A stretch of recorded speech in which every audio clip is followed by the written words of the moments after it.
Hello বন্ধুরা, WB নিরাময় চ্যানেলে আপনাদের স্বাগতম। আজ আমরা একটা খুব গুরুত্বপূর্ণ বিষয় নিয়ে কথা বলবো। সেটা হচ্ছে লু লাগা বা হিট স্ট্রোক।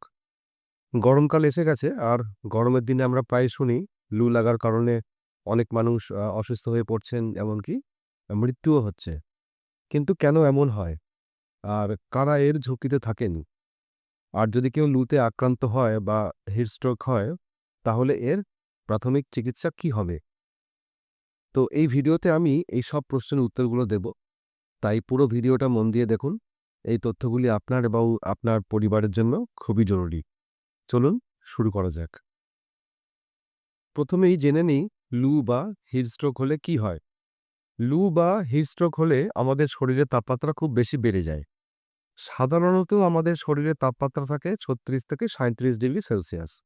কিন্তু যখন গরমের কারণে বা অন্য কোনো কারণে শরীরের তাপমাত্রা ৪০ ডিগ্রি সেলসিয়াস বা তার বেশি হয়ে যায়, তখনই হিট স্ট্রোক হয়।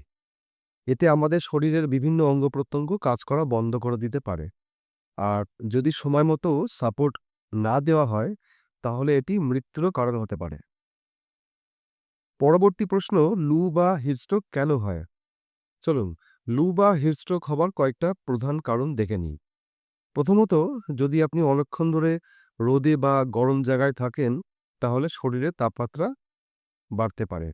দ্বিতীয়ত, যদি আপনি গরম আবহাওয়ায় খুব বেশি জিম করেন, দৌড়ান বা ভারী কাজ করেন, তাহলে শরীরে অনেক তাপ তৈরি হয়।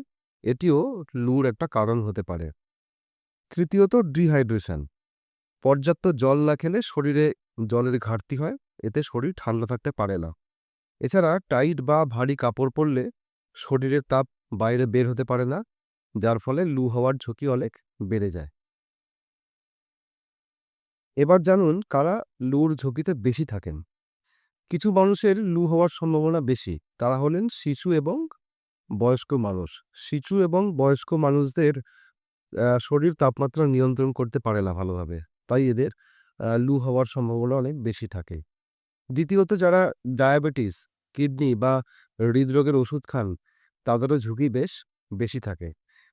তৃতীয়ত, বাইরে রোদ্দুরে কাজ করা মানুষ, যারা রোদে বা গরমে কাজ করেন, যেমন শ্রমিক বলুন বা কৃষক বলুন, তাদেরও লু হওয়ার সম্ভাবনা বেশি থাকে।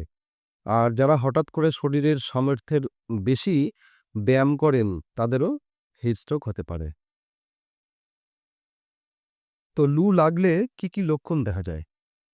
লু হলে শরীরে বেশ কিছু লক্ষণ দেখা যায়। লক্ষণগুলি হলো মাথা ব্যথা, দুর্বলতা, ক্লান্তি, বমি, বমি ভাব, শরীর লাল হয়ে যাওয়া, এমনকি ঘাম বন্ধ হয়ে যাওয়া শরীরে, হার্টবিট বেড়ে যাওয়া, পেশিতে টান লাগা, এই সমস্ত। আর যদি অবস্থা খুবই খারাপ হয়, সেক্ষেত্রে মানুষ ভুল বকতে পারে, খিঁচুনি হতে পারে বা অজ্ঞান হয়ে যাওয়ার মতো সমস্যাও হতে পারে। তো জেনে নিন লু হলে প্রাথমিক চিকিৎসা কি করবেন? যদি কেউ লুতে আক্রান্ত হয়, তাহলে দ্রুত ব্যবস্থা নিতে হবে। সেক্ষেত্রে এটি একটি মানুষের জীবন বাঁচাতে পারে। তো প্রাথমিক চিকিৎসার ধাপগুলি হলো, প্রথমত আক্রান্ত ব্যক্তিকে রোদ বা গরম জায়গা থেকে ছাওয়াতে বা ঠান্ডা ঘরে বা এসি ঘরে নিয়ে যেতে হবে। শরীরে যদি টাইট বা ভারী কাপড় থাকে, সেটা খুলে ফেলতে হবে। ঠান্ডা জল দিয়ে স্নান করাতে হবে বা ভেজা কাপড় দিয়ে শরীর মুছে দিতে হবে এবং ফ্যান চালিয়ে দিতে হবে। বগল, কুঁচকি বা ঘাড়ে বরফের প্যাক বা ঠান্ডা জলের পটি লাগান। যদি ব্যক্তি সজ্ঞানে থাকেন, তাহলে তাকে হালকা ঠান্ডা জল বা নুন চিনি মেশানো জল বা ওআরএস এর জল পান করান। কিন্তু যদি ব্যক্তি অজ্ঞান হয়ে যান, খিঁচুনি হয় বা বিভ্রান্তকর আচরণ করেন, সেক্ষেত্রে দ্রুত হাসপাতালে নিয়ে যান। হাসপাতালে যাওয়ার পথেও শরীরকে ঠান্ডা করার কাজ চালিয়ে যান। তো লু থেকে আমরা কিভাবে বাঁচব? লু হওয়ার আগেই আমরা কিছু সতর্কতা নিতে পারি। লু হওয়ার প্রতিরোধের উপায়গুলি হলো পর্যাপ্ত জল পান করা। এই গরমে সারাদিনে অন্তত ৩ থেকে ৪ লিটার জল খান। নুন চিনি মেশানো জল বা ফলের রসও খেতে পারেন। ঢিলেঢালা হালকা রঙের এবং সুতির কাপড় পরে বাইরে রোদ্দুরে বের হন।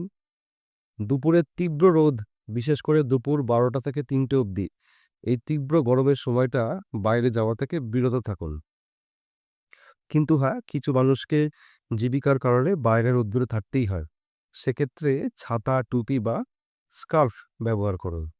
ওআরএস মেশানো জল সাথে রাখুন। এবার যারা জিম করেন তারা শরীরের সামর্থ্যের বেশি ব্যায়াম বা কাজ করবেন না, বিশেষ করে এই গরম আবহাওয়ায়। শিশু এবং বয়স্কদের রোদে যেতে দেওয়া চলবে না। গরমে ফোর হুইলার গাড়ির ভেতরে তাপমাত্রা খুব বেশি হয়, তাই কখনো গাড়িতে এসি না চলা অবস্থায় শিশু বা কাউকে গাড়িতে রেখে বাইরে চলে যাবেন না। লু খুবই বিপজ্জনক। পেশেন্ট সময় মতো সাপোর্ট না পেলে শরীরের আভ্যন্তরীণ অঙ্গ-প্রত্যঙ্গ যেমন কিডনি, লিভার বা ব্রেইন এক্ষেত্রে ক্ষতিগ্রস্ত হতে পারে।